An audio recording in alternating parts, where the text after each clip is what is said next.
Hi friends, welcome back to my channel. ಇವತ್ತು ನಾನು ಅಕ್ಕಿ ಮತ್ತು ತೆಂಗಿನಕಾಯಿ ತುರಿ ಸಕ್ಕರೆ ಬಳಸ್ಕೊಂಡು ಒಂದು ಬರ್ಫಿ ಮಾಡ್ತಾಯಿದ್ದೀನಿ. ಅದಕ್ಕೆ ಏನೇನು ಬೇಕಂತ ನೋಡ್ಕೊಬರೋಣ. ಅರ್ಧ ಬೌಲಷ್ಟು ತೆಂಗಿನಕಾಯಿ ತುರಿ ತೊಗೊಂಡಿದ್ದೀನಿ ಮತ್ತು ಇಲ್ಲಿ ಅರ್ಧ ಬೌಲಷ್ಟು ಅಕ್ಕಿ ತೊಗೊಂಡಿದ್ದೀನಿ. ಇದನ್ನು ತೊಳೆದು ಒಣಗಿಸ್ಕೊಂಡು ನೀಟಾಗಿ ಇಟ್ಕೊಂಡು ಬೌಲಿಗೆ ಹಾಕ್ಕೊಂಡಿದ್ದೀನಿ. ಮತ್ತು ಅರ್ಧ ಬೌಲಷ್ಟು ಸಕ್ಕರೆ, 3 ಏಲಕ್ಕಿ ತೊಗೊಂಡಿದ್ದೀನಿ. ಈಗ ಬಾಣಲಿ ಇಟ್ಕೊಂಡಿದ್ದೀನಿ. ಸ್ವಲ್ಪ ಅಕ್ಕಿ ಬಿಸಿ ಮಾಡ್ಕೊಳ್ತೀನಿ. ಬಾಣಲಿ ಇಟ್ಕೊಂಡು ಚೆನ್ನಾಗಿ ಅದು ಫ್ರೈ ಆಗಬೇಕು. ಸ್ವಲ್ಪ ಬ್ರೌನ್ ಕಲರ್ ಬರಬೇಕು ಚೆನ್ನಾಗಿ.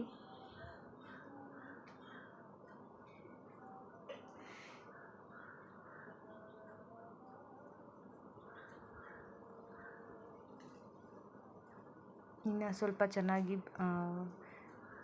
ಕಲರ್ ಬಂದರೆ ಚೆನ್ನಾಗಿರುತ್ತೆ ಸ್ವೀಟ್ ಅದು.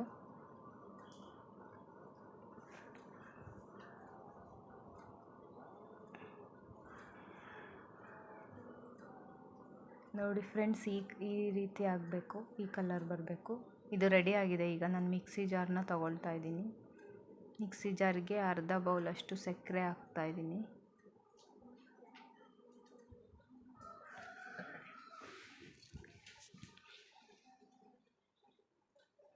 ಅದಕ್ಕೆ 3 ಏಲಕ್ಕಿ ಹಾಕ್ತಾಯಿದ್ದೀನಿ. ಈಗ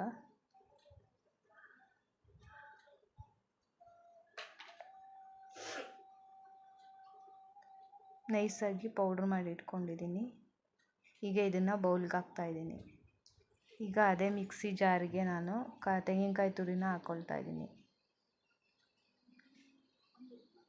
ತೆಂಗಿನಕಾಯಿ ತುರಿಗೆ ತರ್ತರಿಯಾಗಿ ರುಬ್ಕೊತೀನಿ. ನೀರು ಹಾಕ್ಬಾರ್ದು ಇದಕ್ಕೆ, ಹಾಗೆ ತರ್ತರಿಯಾಗಿ ರುಬ್ಕೊತೀನಿ. ರೆಡಿ ಆಗಿದೆ ತೆಂಗಿನಕಾಯಿ ತುರಿದು ತರ್ತರಿಯಾಗಿ. ನಾನು ಬೌಲಿಗೆ ಹಾಕ್ಕೊಂಡಿದ್ದೀನಿ. ಈಗ ಅದೇ ಮಿಕ್ಸಿ ಜಾರ್ಗೆ ಅಕ್ಕಿನ ಸ್ವಲ್ಪ ಫ್ರೈ ಮಾಡ್ಕೊಂಡಿದ್ನಲ್ಲ, ರೋಸ್ಟ್ ಮಾಡ್ಕೊಂಡಿದ್ನಲ್ಲ, ಅದನ್ನು ಮಿಕ್ಸಿ ಜಾರ್ಗೆ ಹಾಕ್ಕೊಳ್ತಾ ಇದ್ದೀನಿ.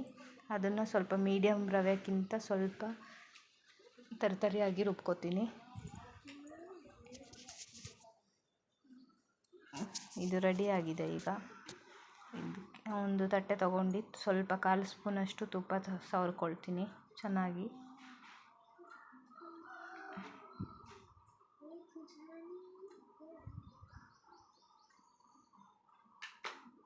ನೀಟಾಗಿ ಎಲ್ಲ ಕಡೆ ತುಪ್ಪನ ಹಾಕ್ಕೊಳ್ತಾ ಇದ್ದೀನಿ.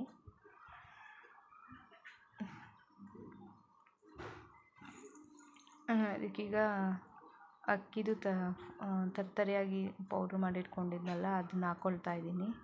ಮತ್ತು ಸಕ್ಕರೆ ಹಾಕ್ಕೊಳ್ತಾ ಇದ್ದೀನಿ. ಸಕ್ಕರೆ ಪೌಡ್ರ್ ಹಾಕ್ಕೊಳ್ತಾ ಇದ್ದೀನಿ.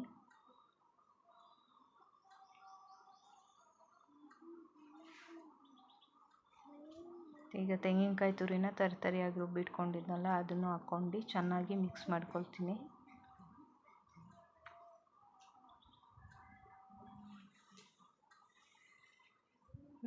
ಚೆನ್ನಾಗಿ ಸ್ಪೂನಲ್ಲಿ ನೀಟಾಗಿ ಮಿಕ್ಸ್ ಮಾಡ್ಕೊಳ್ತೀನಿ.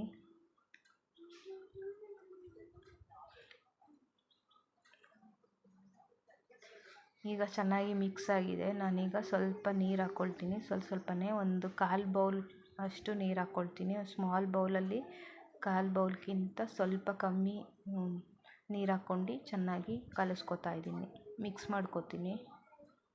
ಇದಕ್ಕೆ ಜಾಸ್ತಿ ನೀರು ಹಾಕ್ಕೊಂಡ್ರೆ ಅಲ್ಲಿ ಹಬೆಲಿ ಇಡುವಾಗ ಇಡ್ಲಿ ಪಾತ್ರೆಗೆ ಇನ್ನೂ ನೀರು ಇದಾಗ್ತದಲ್ಲ ಸಕ್ಕರೆ ಹಾಕಿರೋದಕ್ಕೆ. ಅದಕ್ಕೋಸ್ಕರ ಜಾಸ್ತಿ ನೀರು ಹಾಕೋದಿಲ್ಲ, ಸ್ವಲ್ಪ ಹಾಕಬೇಕು. ಈ ಅದಕ್ಕೆ ಬರಬೇಕು.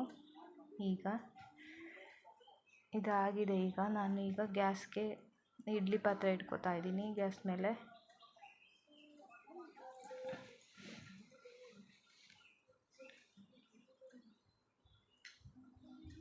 ಮೀಡಿಯಮ್ ಸೈಜಿಂದು ಇಡ್ಲಿ ಪಾತ್ರೆ ತೊಗೊಂಡಿದ್ದೀನಿ. ಕೆಳಗೆ ನೀರು ಹಾಕ್ಕೊಂಡಿದ್ದೀನಿ ತಳಭಾಗಕ್ಕೆ. ಈಗ ಅದಕ್ಕೆ ಮೇಲೆ ಪ್ಲೇಟ್ ಮುಚ್ಚಿ ತಟ್ಟೆನ ಇಡ್ತಾಯಿದ್ದೀನಿ. ಮಿಕ್ಸ್ ಮಾಡಿ ಇಟ್ಕೊಂಡಿದ್ನಲ್ಲ, ಅದನ್ನು ಇಡ್ತಾಯಿದ್ದೀನಿ. ಈಗ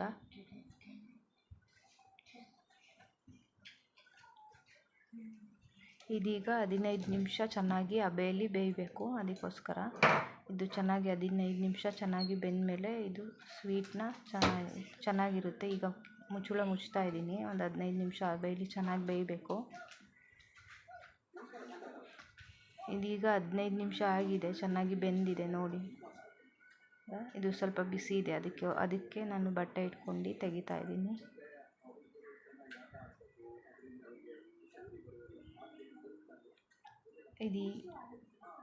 ಈ ರೀತಿ ಇತ್ತು ಫಸ್ಟು. ಈಗ ತಣ್ಣಗಾಗಬೇಕು, ಸ್ವಲ್ಪ ತಣ್ಣಗಾದ್ಮೇಲೆ ಈ ರೀತಿ ಆಗಿದೆ. ಈಗ ನಾನು ಕಟ್ ಮಾಡ್ಕೊತಾ ಇದ್ದೀನಿ. ನಮ್ಗೆ ಯಾವ ಶೇಪ್ ಬೇಕೋ ಆ ಶೇಪಲ್ಲಿ ಕಟ್ ಮಾಡ್ಕೋಬೋದು.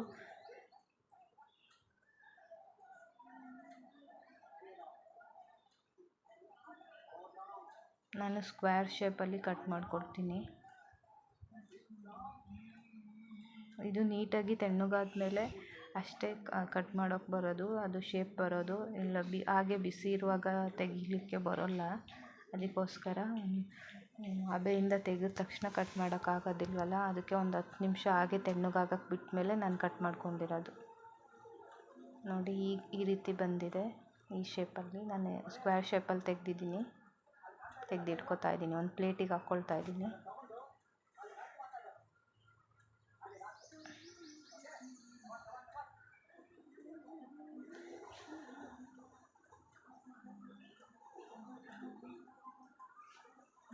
ನೋಡಿ ಬರ್ಫಿ ರೆಡಿ ಆಗಿದೆ. ಈಗ ನೋಡಿ ಎಷ್ಟು ಸಾಫ್ಟಾಗಿ ಬಂದಿದೆ ಅಂತ. ಜಾಸ್ತಿ ತುಪ್ಪನೂ ಹಾಕಿಲ್ಲ ಇದಕ್ಕೆ, 1/4 ಸ್ಪೂನ್ ಅಷ್ಟೇ ತುಪ್ಪ ಹಾಕಿರೋದು. ನೀವು ಈ ಸ್ವೀಟ್ನ ಒಮ್ಮೆ ಟ್ರೈ ಮಾಡಿ. ಈ ಸ್ವೀಟ್ ನಿಮಗೆ ಇಷ್ಟ ಆಗಿದರೆ ಪ್ಲೀಸ್ ಲೈಕ್ ಮಾಡಿ, ಶೇರ್ ಮಾಡಿ ಹಾಗೂ ಸಬ್ಸ್ಕ್ರೈಬ್ ಆಗೋದನ್ನ ಮರಿಬೇಡಿ.